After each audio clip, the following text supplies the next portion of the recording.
আসসালামু আলাইকুম। জানিয়ে দেব আমাদের হাতে আসা সর্বশেষ গুরুত্বপূর্ণ আপডেট নিউজ। শুরু হয়ে গেছে তৃতীয় বিশ্বযুদ্ধ। এবার ইরানের যুক্তরাষ্ট্রে হামলার পর মুখ খুলল ইরান, ওমান, কাতার এবং সৌদি আরব। এরপর জানিয়ে দেব যুক্তরাষ্ট্রে হামলার পর ইসরায়েলের 10 স্থানে ইরানের ভয়াবহ হামলা। এদিকে যুক্তরাষ্ট্রকে চিরস্থায়ী ফল ভোগ করতে হবে বললেন ইরানের পররাষ্ট্রমন্ত্রী আব্বাস আগ্রাসি। নোবেল পুরস্কারের জন্য ডোনাল্ড ট্রাম্পের নাম প্রস্তাব করবে পাকিস্তান, জানাবো বিস্তারিত। এবং সর্বশেষ জানিয়ে দেব সর্বশক্তি দিয়ে যুক্তরাষ্ট্রের হামলার জবাব দেবে ইরান। এতক্ষণ শুনছিলেন সংবাদ শিরোনাম, এবারে বিস্তারিত। তার আগে নতুন নতুন আপডেট নিউজ পেতে আমাদের চ্যানেলটি সাবস্ক্রাইব করে রাখুন।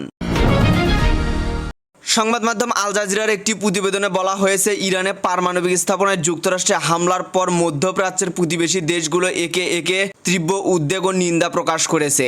দেশগুলো এই হামলাকে অবৈধ ও বিপজ্জনক বলে অভিহিত করেছে এবং শান্তি ও স্থিতিশীলতা রক্ষায় কূটনৈতিক উদ্যোগ গ্রহণের আহ্বান জানিয়েছে।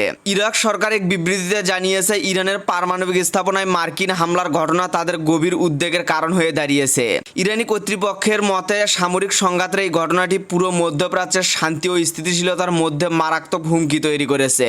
তিনি দ্রুত এই উত্তেজনা প্রশমনের জন্য সক্রিয় উদ্যোগ নেওয়ার দাবি জানিয়েছে। ওমান দেশটি দীর্ঘদিন ধরে ইরান ও যুক্তরাষ্ট্রের পারমাণবিক আলোচনা এবং মধ্যস্থতার ক্ষেত্রে গুরুত্বপূর্ণ ভূমিকা পালন করে আসছে।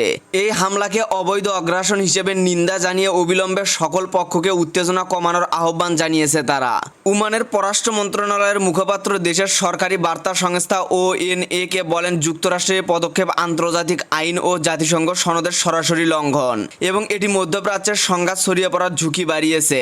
কাতার এক বিবৃতিতে সতর্ক করেছে যে মার্কিন হামলার পর বর্তমান উত্তেজনাপূর্ণ পরিস্থিতি আঞ্চলিক ও আন্তর্জাতিক পর্যায়ে ভয়াবহ পরিণতি ডেকে আনতে পারে।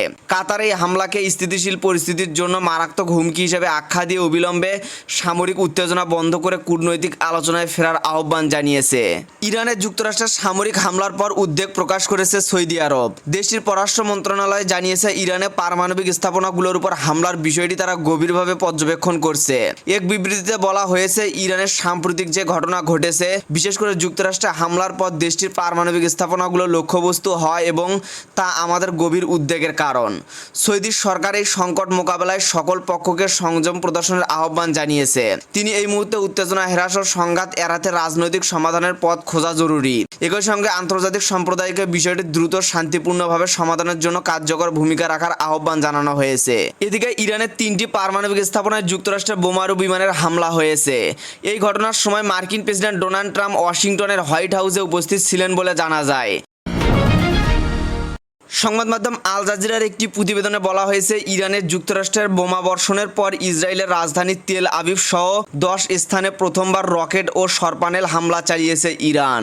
ইসরায়েলের জরুরি পরিষেবা বিভাগ থেকে তথ্য জানানো হয়েছে। এ ঘটনায় বেশ কয়েকজন আহত হয়েছে বলে জানা গেছে। ইসরায়েলের জরুরি পরিষেবার একজন মুখপাত্র জানিয়েছেন, প্রাথমিক প্রতিবেদনে দেখা গেছে যে রকেট ও সরপানেল ইসরায়েলের 10 স্থানে আঘাত হেনেছে।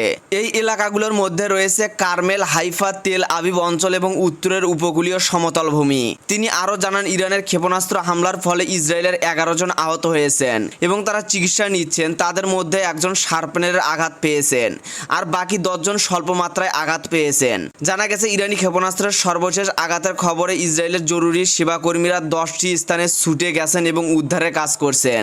এর আগে ইসরায়েলি সেনাবাহিনীরা জানায়, তারা নতুন ক্ষেপণাস্ত্রের বিষয়ে সতর্কতা জারি করেছেন এবং তাদের প্রতিরক্ষা ব্যবস্থা সক্রিয় রয়েছে। জেরুজালেমে অবস্থানরত সাংবাদিকরা জানিয়েছে, শহরের আকাশে বিস্ফোরণের শব্দ শোনা গেছে এবং ভিডিওতে একাধিক বস্তু আকাশে উড়তে দেখা গেছে। এছাড়া ইসরায়েল ও ইরানের মাঝখানে অবস্থিত জর্ডানেও সতর্ক সংকেত বাজানো হয়েছে। ইরানের পারমাণবিক স্থাপনায় হামলা করায় যুক্তরাষ্ট্রকে চিরস্থায়ী ফল ভোগ করতে হবে বলে মন্তব্য করেছেন দেশটির পররাষ্ট্রমন্ত্রী আব্বাস আগ্রাসি।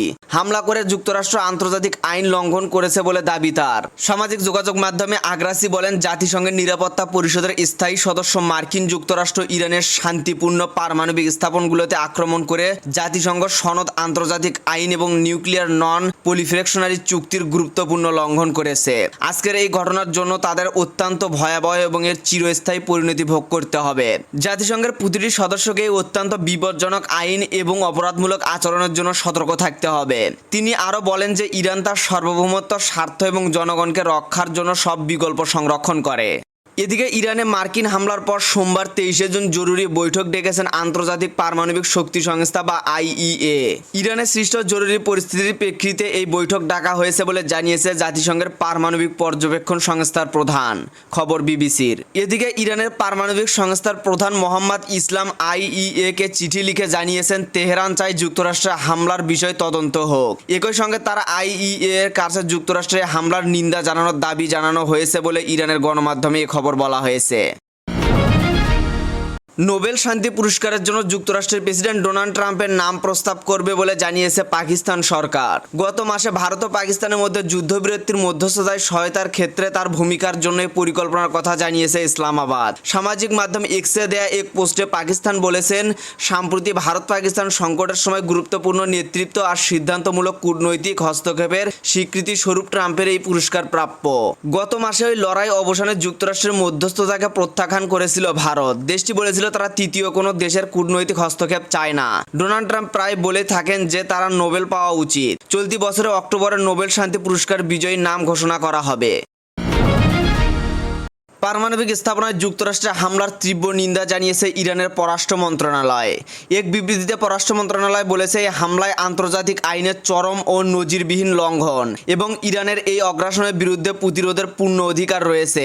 আধা সরকারি সংবাদ সংস্থা তাসনিম নিউজের প্রকাশিত বিবৃতিতে বলা হয়েছে, বিশ্ব ভুলে গেলে চলবে না যে যুক্তরাষ্ট্রের কূটনৈতিক প্রতিক্রিয়ার মাঝখানে ইসরায়েলের অগ্রাসী কার্যকলাপকে সমর্থন দিয়ে কূটনীতিকে বিশ্বাসঘাতকতা করেছে এবং এখন ইরানের বিরুদ্ধে এক বিপজ্জনক যুদ্ধ চালাচ্ছে। বিবৃতিতে আরো বলা হয়, এটা স্পষ্ট হয়ে গেছে যে যুক্তরাষ্ট্র কোনো নিয়ম বা নীতি শাস্ত্র মানে না, বরং একটি গণহত্যাকারী ও দখলদার শাসনের স্বার্থে সমস্ত আইন ভঙ্গ ও অপরাধের পিছু পা হয় না। পররাষ্ট্র মন্ত্রণালয় জানায়, ইসলামী প্রজাতন্ত্র ইরান মনে করে যুক্তরাষ্ট্রের সামরিক অগ্রাসন ও অপরাধমূলক কার্যক্রমের বিরুদ্ধে এবং ইরানের নিরাপত্তা ও জাতীয় স্বার্থ রক্ষার জন্য প্রতিরোধ গড়ে তোলা তার পূর্ণ অধিকার এবং এই প্রতিরোধে ইরান সর্বশক্তি প্রয়োগ করবে। এদিকে ইরানের উপর যুক্তরাষ্ট্রের হামলার তীব্র সমালোচনা করছে লাতিন আমেরিকার একাধিক দেশ। কেউ কেউ উদ্বেগ প্রকাশ করে শান্তিপূর্ণ সমাধানের আহ্বান জানিয়েছে। সংবাদ মাধ্যম বিবিসির একটি প্রতিবেদনে বলা হয়েছে, দখলদার ইসরায়েলের বেন গুনিয়ান বিমানবন্দর সহ বেশ কিছু স্থানকে টার্গেট করে আক্রমণ চালিয়েছে ইসলামী প্রজাতন্ত্র ইরান। দেশটির রাষ্ট্রীয় টেলিভিশনে তথ্য নিশ্চিত করা হয়। অন্য রিপোর্টে বলা হয়, সেনাবাহিনীর সহযোগী ঘাঁটি, কমান্ডো অ্যান্ড কন্ট্রোল সেন্টার এবং একটি জৈবিক গবেষণা কেন্দ্র টার্গেট করা হয়েছে। ইরানের রাষ্ট্রীয় মিডিয়ার দাবি, দূরপাল্লার ক্ষেপণাস্ত্র ব্যবহার করে হামলা চালানো হয়েছে বলে ঘোষণা করা হয়েছে ইসলামিক রেভলিউশন গার্ড কোর। ইরানের 3টি পারমাণবিক স্থাপনায় যুক্তরাষ্ট্রের হামলার পরপরই ইসরায়েলের হামলা চালিয়েছে ইরান। ইসরায়েলি সেনাবাহিনী জানিয়েছে তারা ইরান থেকে ছোড়া 2টি ক্ষেপণাস্ত্র শনাক্ত করেছে। এদিকে ইরানের পারমাণবিক স্থাপনায় মার্কিন হামলার পর চীনের সরকারি প্রচার মাধ্যম সিজিটিএন জানতে চেয়েছেন, যুক্তরাষ্ট্র কি ইরাকের ভুল ইরানে পুনরাবৃত্তি করছে। ইরানের পারমাণবিক স্থাপনাগুলোর উপর হামলা চালানো, এই হামলায় কতটা ক্ষয়ক্ষতি হয়েছে তা পরিষ্কার না হলেও তেহরান আগেই হুঁশিয়ারি দিয়ে রেখেছিল, যুক্তরাষ্ট্র ইসরায়েলের হামলায় যোগ দিলে তারা পাল্টা জবাব দেবে। এখন দেখার বিষয় একটাই, ইরান যুক্তরাষ্ট্রের চাপের নীতি স্বীকার করবে নাকি উপসাগরীয় অঞ্চলে মার্কিন ঘাঁটিগুলোতে মিত্রদের সহযোগিতায় হামলা চালাবে। এখন এই পর্যন্তই ছিল। পরবর্তী আপডেট নিউজ জানতে আমাদের চ্যানেলের সাথেই থাকুন। ধন্যবাদ।